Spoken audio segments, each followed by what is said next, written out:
Hello दोस्तों, welcome back to my channel. आज से हम समाज शास्त्र के अंतर्गत नया टॉपिक स्टार्ट करने जा रहे हैं जिसका नाम है सामाजिक आंदोलन। इसके अर्थ और परिभाषा को आज हम समझेंगे और कुछ विशेषताओं को जानेंगे इसके बारे में। मानव अपने व्यवहार की अभिव्यक्ति दो प्रकार से कर सकता है। पहले तो है व्यक्तिगत तौर पर, दूसरा है सामूहिक तौर पर। सामूहिक तौर पर व्यक्त किया गया व्यवहार या तो समाज व्यवस्था का पोषक होता है या फिर उसका विरोधी होता है। सामाजिक आंदोलन का संचालन समाज और संस्कृति में नवीन परिवर्तन लाने या फिर नवीन परिवर्तन का विरोध करने के लिए होता है। इस तरह से हम ये कह सकते हैं कि आंदोलन कभी कभार ज़्यादातर ये देखा गया अच्छे के लिए होता है, लेकिन कभी कभार ये समाज के विरोध में भी होता है। सामाजिक आंदोलन का उद्देश्य सामाजिक, धार्मिक, आर्थिक व राजनीतिक क्षेत्रों में आंशिक या फिर आमूलचूल परिवर्तन लाना होता है। और ये भी देखा गया है कि अन्य शताब्दियों की तुलना में 20वीं शताब्दी में सबसे ज़्यादा आंदोलन हुए। और इसका कारण ये था कि ये जो 20वीं शताब्दी का जो समाज था, ये आधुनिक समाज था। ये ज़्यादातर ये अधिक चेतन और गतिशील था, इसीलिए इस शताब्दी में सबसे ज़्यादा आंदोलन हुए। अब हम सामाजिक आंदोलन के अर्थ और परिभाषा को समाजशास्त्रियों के अनुसार समझेंगे। देखिए, किसी भी समाज में या जो सामाजिक आंदोलन जब पैदा होते हैं या फिर जो सामाजिक आंदोलन किए जाते हैं, तो वहाँ के लोग या तो वर्तमान स्थिति से असंतुष्ट होते हैं या फिर उसमें कुछ परिवर्तन लाना चाहते हैं, तभी सामाजिक आंदोलन होता है। कई बार सामाजिक आंदोलन किसी परिवर्तन का विरोध करने के लिए भी आयोजित किया जाता है, तो कभी कभार उस परिवर्तन को रोकने के लिए भी किया जाता है।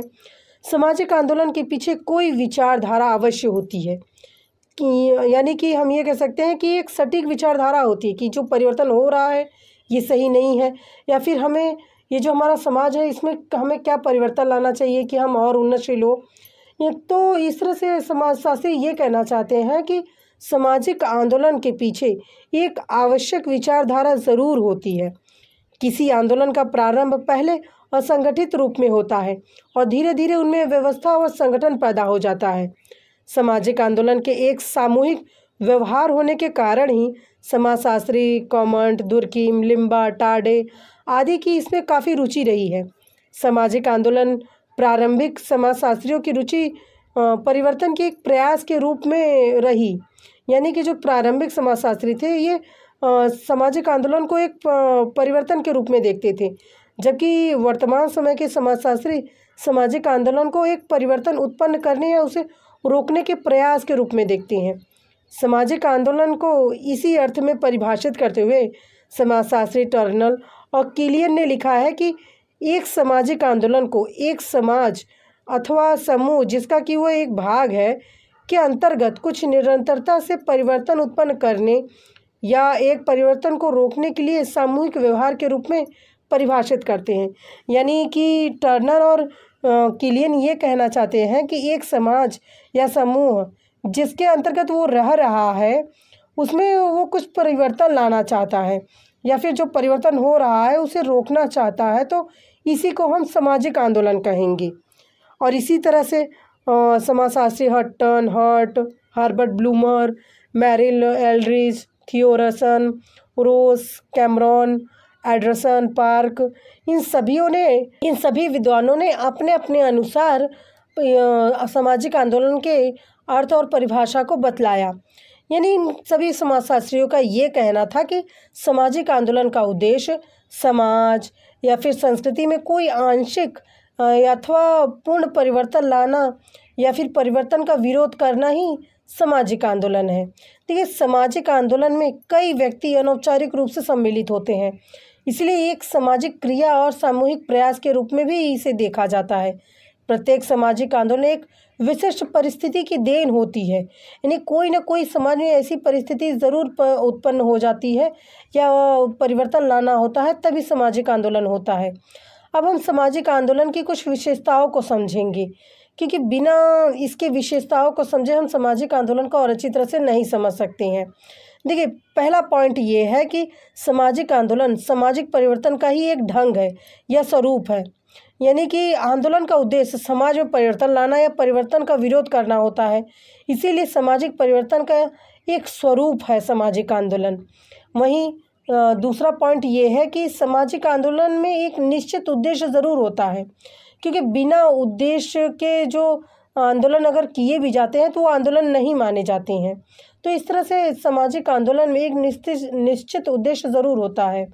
इसी के साथ तीसरा पॉइंट ये है कि जो सामाजिक आंदोलन है ये संगठन या फिर समस्या इन सभी को हल करने के लिए ही होता है। यानी प्रत्येक सामाजिक आंदोलन का जन्म किसी न किसी संकट या समस्या के कारण ही होता है। यानी कोई समाज में ऐसी संकट आज पड़ती है, उसके कारण आंदोलन होते हैं समाज में, या फिर किसी समस्या के हल करने के लिए भी सामाजिक आंदोलन होते हैं। और वही चौथा पॉइंट ये है कि सामाजिक आंदोलन सामूहिक प्रयत्न के रूप में भी देखा जाता है। यानी किसी भी आंदोलन को सामाजिक आंदोलन उसी समय कहा जाएगा जब उसमें समाज के अनेक व्यक्ति सम्मिलित हों। यानी कि एक सामूहिक प्रयत्न है ये, तो इसमें सभी का सम्मिलित होना ज़रूरी होता है, क्योंकि जो परिवर्तन उस समाज में लाया जा रहा है वो सभी एकजुट होकर जब उसे मान्य देंगे तभी वो परिवर्तन कहीं ना कहीं संभव हो पाता है उस समाज के लिए। वहीं पांचवा पॉइंट ये है कि सामाजिक आंदोलन अनौपचारिक संगठन की तरह है। मतलब जो ये सामाजिक आंदोलन होते हैं कहीं ना कहीं अनौपचारिक संगठन के रूप में भी होते हैं। देखिए, प्रत्येक सामाजिक आंदोलन का एक अनौपचारिक संगठन होता है। इस संगठन के द्वारा ही आंदोलन के लक्ष्य को प्राप्त करने की योजना बनाई जाती है, क्योंकि किसी भी सामाजिक आंदोलन में साधन जुटाने, धन एकत्रित किया जाए, फिर लोगों को समय समय पर दिशा निर्देश दिया जाए, इन सभी के लिए कहीं ना कहीं अनौपचारिक रूप से संगठन बना के तभी सामाजिक आंदोलन जो है पूर्ण हो पाता है।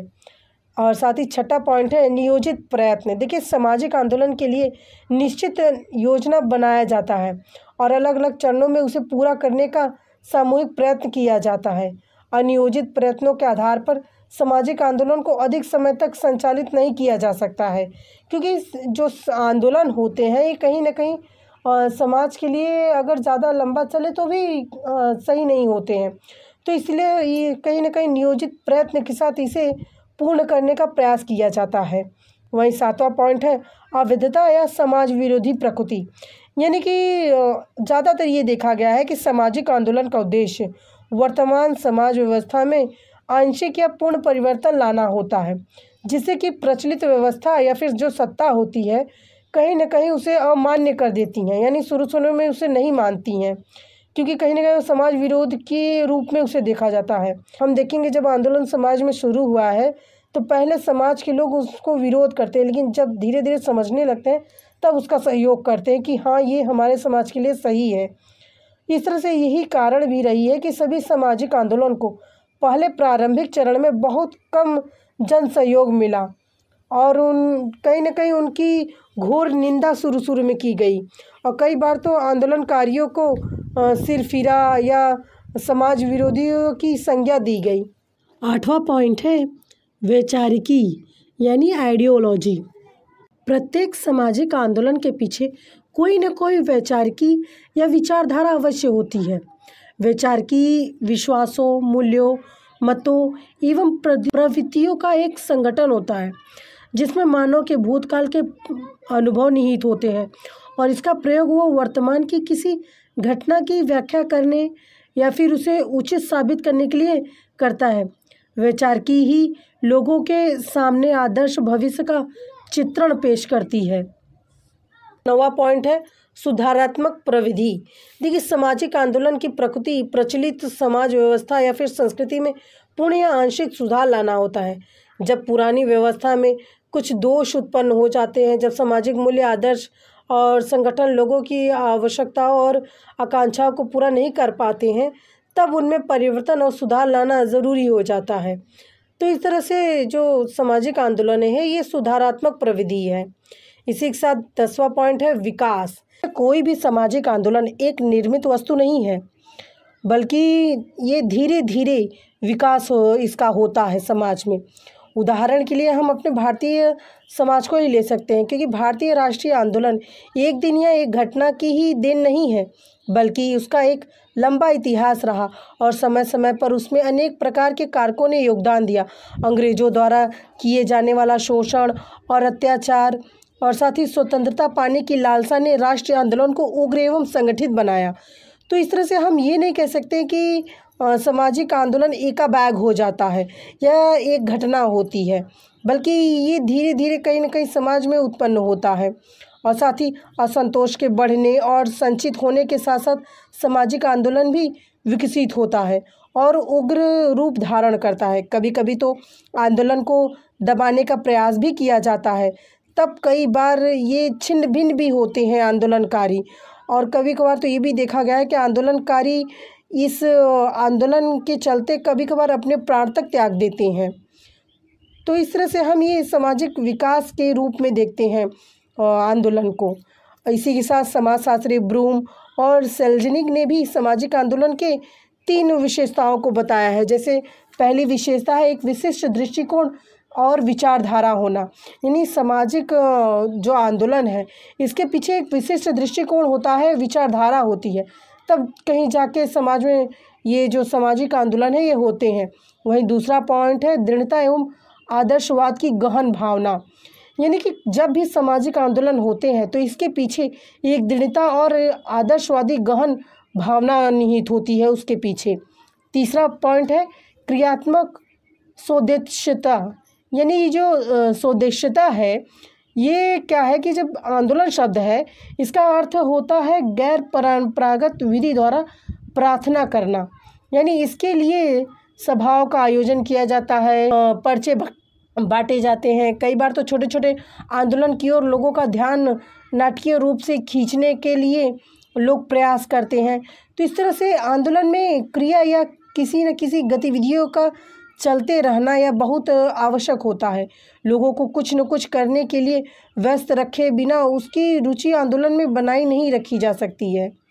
यानी कि क्रियात्मक सोदेश्यता का अर्थ ये है कि जब आंदोलन हो रहा है तो उसमें लोगों का ध्यान आकर्षित किया जाए और लोगों को ये बताया जाए कि समाज में क्या गलत हो रहा है, हमें इस आंदोलन की क्यों आवश्यकता है, इन सभी चीज़ें। तो ये 3 पॉइंटों को ज़्यादा महत्वपूर्ण बताया है समाजशास्त्री ब्रूम और सेल्जनिक ने।